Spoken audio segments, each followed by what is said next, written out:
Imaginez un instant, un animal qu'on admire pour sa puissance, sa grâce, qui, du jour au lendemain, perd cette fluidité. Un mouvement qui était si naturel devient tout à coup hésitant, maladroit. C'est une vision qui inquiète et qui, bien sûr, soulève immédiatement une question. Cette démarche qui devient chancelante, cette perte de coordination, c'est le point de départ d'un véritable mystère médical. Alors, qu'est-ce qui se cache vraiment derrière ce symptôme si alarmant? C'est ce qu'on va décortiquer ensemble. Bon, pour commencer à y voir plus clair, il faut d'abord mettre un nom sur ce symptôme principal, celui qui définit toute la condition. Le terme médical, c'est l'ataxie. En gros, c'est un problème de communication entre le cerveau et les membres. L'animal sait très bien où il veut aller, il a l'intention du mouvement, mais son corps, lui, ne suit plus correctement. Concrètement, ça se manifeste par des signes assez visibles. Ça peut être de simples trébuchements, ou alors les pattes qui traînent un peu par terre. Chez le chien, on a parfois cette image très parlante de la démarche à deux moteurs, comme si l'avant et l'arrière n'étaient plus synchronisés. Et chez le cheval, ça peut être un galop un peu désuni, ou une usure anormale des sabots qui montre bien que quelque chose cloche.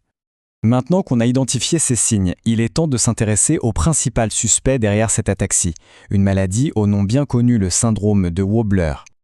Son petit nom scientifique, c'est la spondylomyélopathie cervicale. Mais bon, on va l'appeler Wobbler, c'est plus simple. En fait, le cœur du problème, c'est une pression, une compression de la moelle épinière au niveau du cou. Il faut imaginer la moelle épinière comme une autoroute pour les informations nerveuses. Et là, il y a un énorme embouteillage qui perturbe tout le trafic entre le cerveau et le reste du corps. Et chez les chiens, c'est intéressant, le syndrome se présente sous deux formes bien distinctes. D'un côté, on a une forme liée à un disque intervertébral qui bouge, et ça touche plutôt des chiens comme le Doberman vers l'âge de 7 ans. Et de l'autre côté, on a une forme liée à l'os lui-même. Ça concerne les très jeunes chiens de race géante, comme le dog allemand, chez qui une croissance osseuse un peu anarchique vient pincer la moelle épinière. Alors, d'où ça vient tout ça? Eh bien, il y a plusieurs coupables potentiels. D'abord, la génétique, évidemment. Certaines races y sont beaucoup plus sujettes.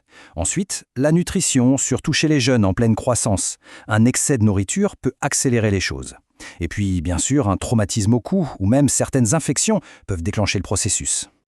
Ok, on a des symptômes, des causes possibles, mais comment un vétérinaire peut-il être sûr de son coup? Comment se déroule l'enquête pour arriver au bon diagnostic?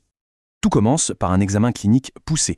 Le vétérinaire va observer l'animal, marcher, courir, il va tester ses réflexes. Ensuite, une radio classique peut déjà éliminer pas mal de pistes, comme une fracture évidente, mais pour avoir le fin mot de l'histoire et vraiment voir cette fameuse compression, il faut passer à la vitesse supérieure. L'IRM ou le scanner sont indispensables.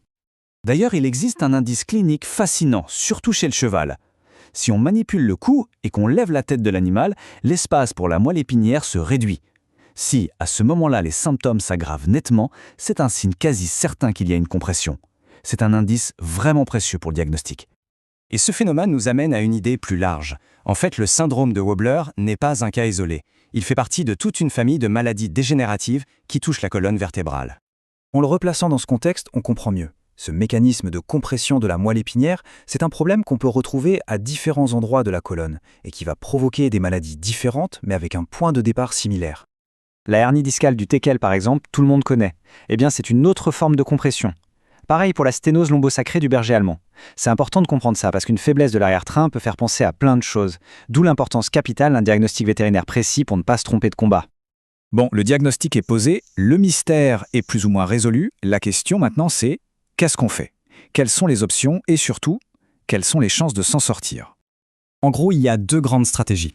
Pour les cas les moins graves, on peut tenter une approche conservatrice, repos, anti-inflammatoire. On a environ une chance sur deux d'améliorer les choses. Mais pour les cas plus sévères, ou quand le premier traitement ne marche pas, la chirurgie devient la meilleure option. Le but est simple, aller libérer physiquement la moelle épinière de ce qui l'écrase. Et là, les chiffres sont sans appel. Si on regarde les données pour l'hernie discale, qui est une pathologie similaire, on voit à quel point le timing est crucial. Un petit chien opéré rapidement, qui a encore une sensibilité, a plus de 85% de chances de s'en sortir. Mais si on attend plus de 24 heures après la perte de cette sensibilité, les chances chutent dramatiquement. C'est une vraie course contre la montre. Pour en revenir au syndrome de Wobbler, la chirurgie donne de très bons résultats chez le chien, avec environ 80% d'amélioration. C'est énorme. Chez le cheval, le défi est plus grand, mais l'opération reste une option très valable, puisqu'environ la moitié des chevaux opérés peuvent retrouver un bon niveau de performance. Alors, après avoir exploré toute la complexité de ce mystère, des causes jusqu'au traitement de pointe, une dernière question s'impose. Face à ce qui peut n'être au début qu'un simple trébuchement, quel est le geste qui peut absolument tout changer ? La réponse, en fait, elle est toute simple. C'est le diagnostic précoce.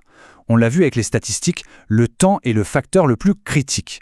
Le premier pas, le plus important, ne vient pas d'une technologie incroyable, mais simplement de la vigilance et de la décision de consulter un professionnel au moindre doute.